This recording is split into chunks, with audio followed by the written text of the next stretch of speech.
এবার প্রকাশ্যে এলো ঢাকা বিশ্ববিদ্যালয়ের ছাত্র শিবিরের আরেক নেতার নাম। গত শনিবার ফেসবুকে পোস্ট করে প্রকাশ্যে আসেন ঢাকা বিশ্ববিদ্যালয়ের শিবির সভাপতি সাদিক কাইম।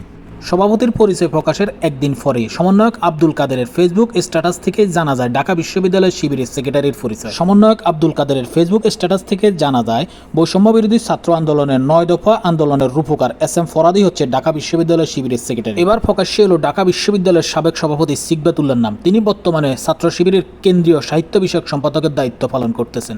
শিবিরের কেন্দ্রীয় এক নেতা জানান, ঢাকা বিশ্ববিদ্যালয়ের শিবির প্রতিষ্ঠার পর থেকে কখনোই শিবির নেতৃত্বহীন ছিল না। নিরাপত্তাজনিত কারণে নেতাদের নাম পরিচয় প্রকাশ করা হয় নাই। 2022 সালে ঢাকা বিশ্ববিদ্যালয়ের শিবিরের সভাপতি ছিলেন সিকবাতুল্লাহ।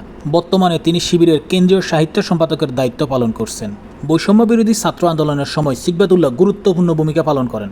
ডাবির শিবির নেতা এবং সমন্বয়কদের সাথে কেন্দ্রীয় শিবিরের সাথে সমন্বয় করে আন্দোলনের রোডম্যাপ তৈরির নায়ক হচ্ছেন এই শিবির নেতা সিকবাতুল্লাহ।